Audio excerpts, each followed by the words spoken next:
Good morning student.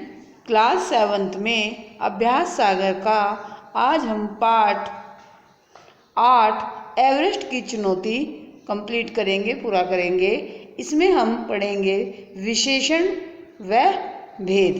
विशेषण कौन सा होता है और उसके कौन कौन से भेद होते हैं। तो चलिए हम ये पहले पंक्तियाँ पढ़ते हैं और इसमें से पढ़ते हैं कि विशेषण कौन से हैं। विशेषण की परिभाषा: जो शब्द संज्ञा या सर्वनाम की विशेषता बताते हैं उन्हें विशेषण कहते हैं। तो इन लाइनों में कुछ वस्तुएं क्या क्या विशेषता बताई गई है उसे हम छांटने का प्रयास करते हैं। वहाँ सख्त काली चट्टानें थी या पत्थर के बड़े बड़े टुकड़े थे। चट्टानें थी कैसी? सख्त काली। तो आप इन दोनों को अंडरलाइन करेंगे। बड़े बड़े टुकड़े थे, टुकड़े कैसे थे? बड़े बड़े। आप बड़े बड़े को अंडरलाइन करेंगे, रेखांकित करेंगे। उन पर चलना बहुत मुश्किल और थकाने वाला था। ठंडी हवाएं हमसे टकरा रही थी। कैसी हवाएं? ठंडी। आप ठंडी को भी रेखांकित करेंगे। दूसरा है, यह पहाड़ी बहुत सकरी और तीखी है। पहाड़ी कैसी है? पतली और खतरनाक, नुकीली। तो सकरी और तीखी आप अंडरलाइन करेंगे, इसे भी रेखांकित करेंगे। और उनके दोनों ओर गहरे ढाल हैं। ढाल कैसे हैं? गहरे। आप गहरे को भी रेखांकित करेंगे। तो आपने जो शब्द रेखांकित किए हैं उन्हें प्रश्न नंबर 1 में लिखेंगे। जैसे सख्त, काली, बड़े बड़े, ठंडी, सकरी, तीखी, गहरे। अब इसके बाद जो प्रश्न नंबर 2 है उसमें आपको अभी आपने जो ये रेखांकित शब्द थे वो यहाँ लिखे हैं, लेकिन प्रश्न नंबर 2 में ये काली और सख्त क्या हैं? चट्टानें हैं। तो ये क्या था? विशेषण था और ये विशेष्य हैं। तो जो आपने ये विशेषण शब्द लिखे हैं इनका विशेष्य आपको प्रश्न नंबर 2 में लिखना है। तो प्रश्न नंबर 1 के आधार पर प्रश्न नंबर 2 करेंगे। प्रश्न नंबर 2 में ये कहते हैं कि पहला है आपके पास वस्तु क्या थी? चट्टानें। कैसी? सख्त और काली। सख्त के लिए चट्टानें, काली के लिए भी चट्टानें। बड़े बड़े क्या थे? टुकड़े। हवाएं ठंडी क्या थी? हवाएं। ढाल किसका गहरा? तीखी। और सकरी क्या थी? पहाड़ी। तो तीखी पहाड़ी, सकरी पहाड़ी। और गहरे क्या थे? ढाल। तो जो आपने प्रश्न नंबर 1 में विशेषण शब्द लिखे थे उनका विशेष्य आपको प्रश्न नंबर 2 में करना है उन्हीं पंक्तियों के आधार पर। प्रश्न नंबर 3 है, नीचे दी गई पंक्तियों को पूरा कीजिए। ये पंक्तियां जो हैं ये विशेषण की परिभाषा है। जो शब्द संज्ञा अथवा सर्वनाम शब्दों की विशेषता बताते हैं उन्हें विशेषण कहते हैं। दूसरी परिभाषा है, विशेषण शब्द जिनकी विशेषता बताते हैं उसे विशेष्य कहते हैं। जैसे ये हमने लिखा, ये विशेष्य है। जो नाम है ये विशेष्य हैं और जो हमने इससे पहले पेज पर किया था वो विशेषण था। तो इन दोनों को, विशेषण और विशेष्य को अलग अलग करके हम कैसे पहचानते हैं ये प्रश्न नंबर 4 में करते हैं। प्रश्न नंबर 4 है, नीचे दिए गए शब्दों में से विशेषण और विशेष्य अलग करके लिखिए। अब हमें वस्तु बतानी है और उस वस्तु का गुण बताना है। तो जैसे सर्वोच्च पर्वत शिखर, तो इसमें किसकी बात की जा रही है? पर्वत शिखर की बात की जा रही है। और वो पर्वत शिखर कैसा है? ऊंचा है, सर्वोच्च है। तो यहाँ विशेषण सर्वोच्च, विशेष्य पर्वत शिखर। दूसरे में विशेषण 12, विशेष्य शेरपा। 12 शेरपा, 12 शेरपा। तो 12 शेरपा।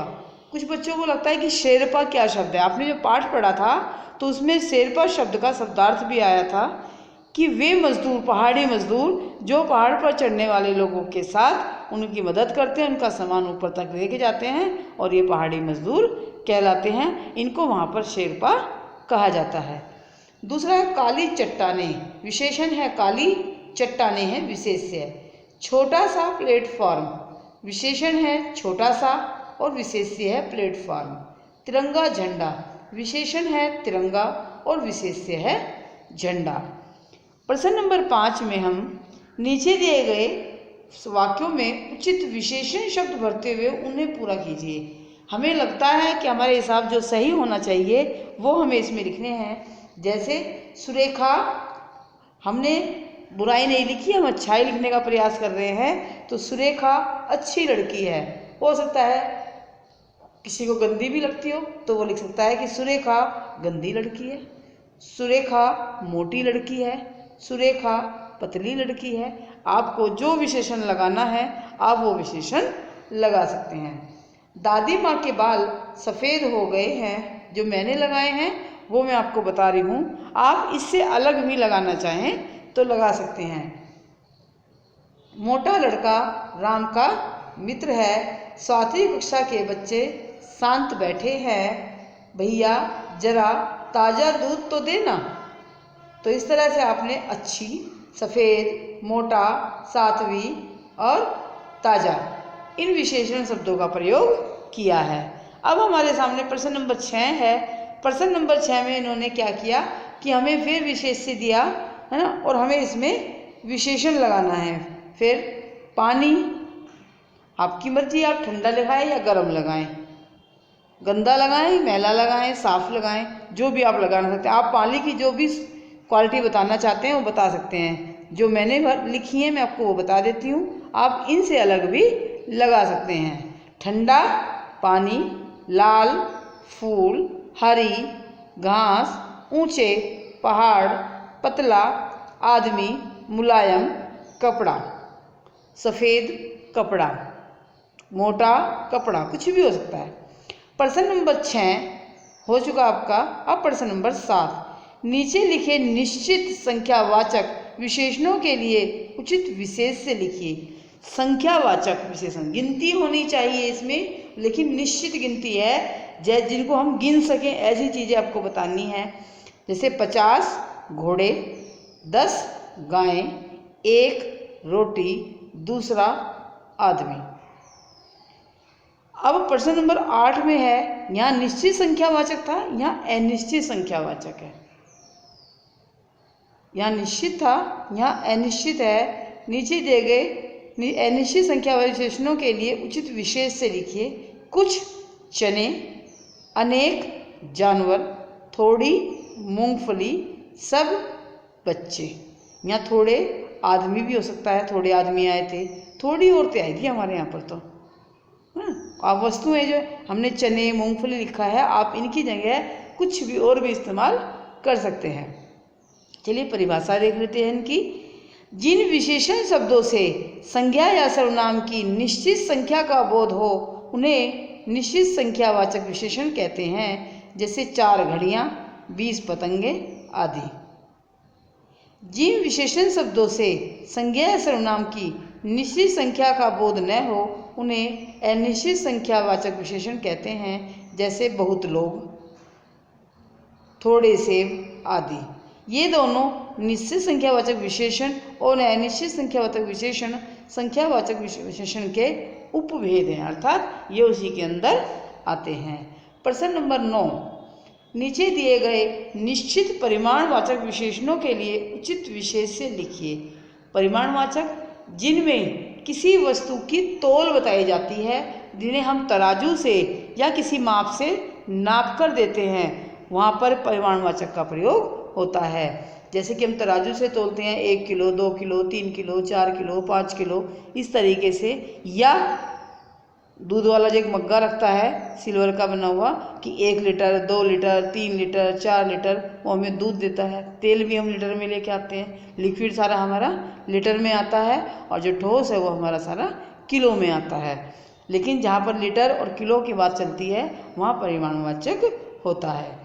जैसे 2 सेर, यहाँ सेर का मतलब किलो है, 2 सेर किलो, तो 2 सेर क्या हो सकते हैं? चावल। 4 मीटर कपड़ा, 5 लीटर दूध, 1 टन गेहूँ। तो आपने ये देखा कि हमने उन्हीं वस्तुओं को दिया है जो इनमें चलती है। अब हम यहाँ लिखने लगे कि 4 मीटर चावल, तो ये गलत हो जाएगा। आप चावल 4 मीटर नहीं नाप सकते।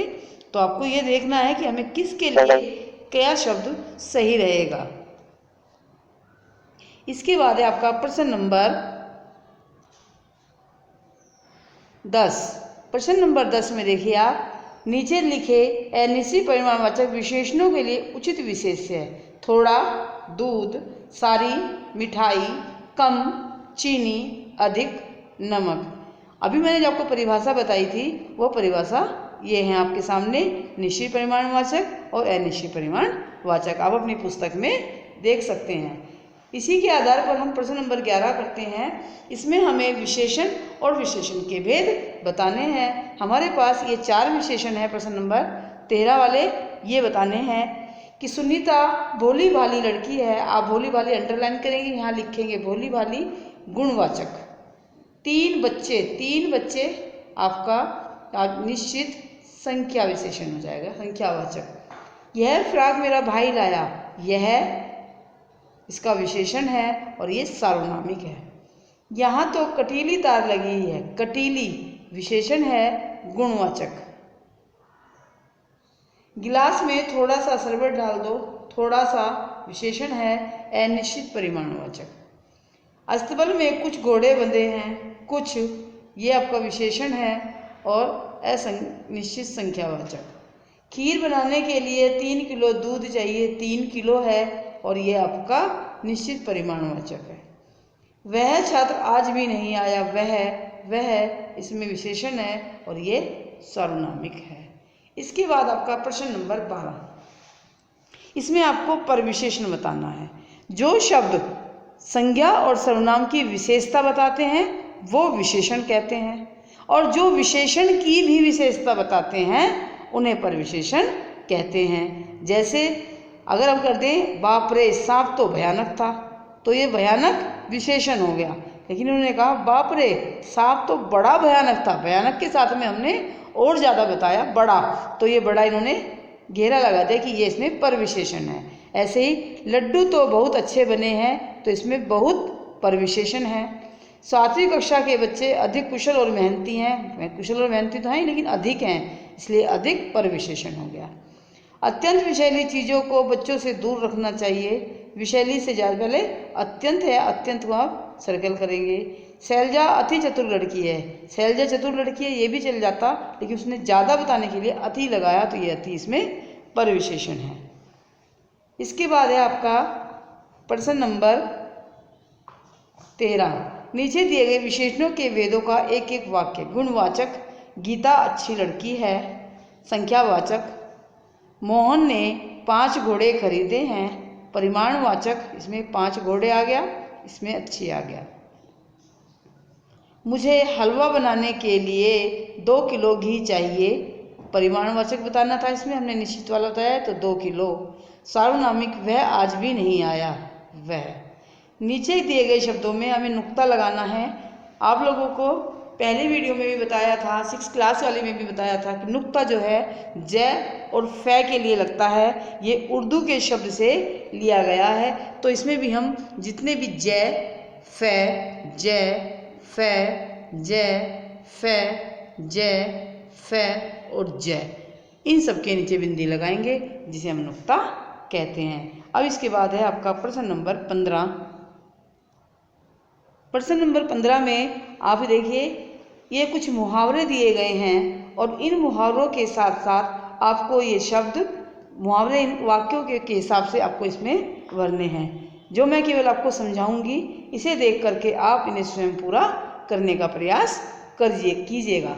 देखिए, एवरेस्ट शिखर पर पहुंचकर हम लोगों ने एक दूसरे की पीठ ठोकी लिखा है, तो यहाँ आ जाएगा पीठ ठोकी।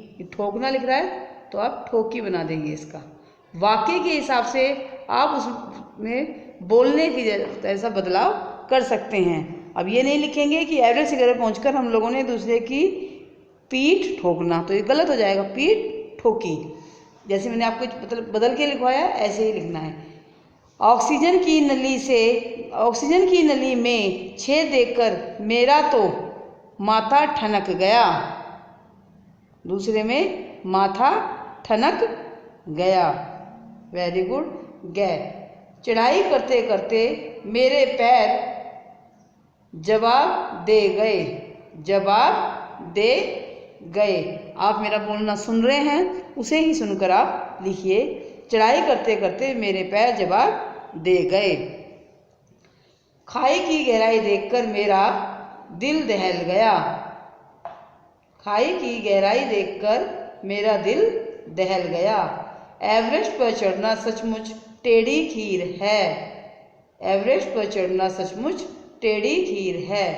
हिलेरी की चिमनी के ठीक नीचे पहुंचकर हमारी जान में जान आई। प्रश्न नंबर 16 है, आपको वाक्यांश छांटना है। इसमें वाक्यांश में से आप इसमें से ही लिखेंगे। जो पर्वतों की चढ़ाई करे पर्वतारोही, जो चित्र बनाए चित्रकार, ईद की नमाज पढ़ने वाली जगह ईदगाह, कलाकार द्वारा बनाई गई वस्तु कलाकृति, जो कठिनाइयों में समझ में आए, जो कठिनाई मुश्किल से समझ में आए वो आपका हो जाएगा दुर्बोध, और जो संगीत का ज्ञाता हो जाएगा आपका संगीतज्ञ। इस तरह से आप पाठ 8 पूरा करेंगे और पाठ 9 है आपका, इसमें लिखनी है आपको सूचना। सूचना आपको अगली PDF वीडियो में मिलेगी। Okay bye.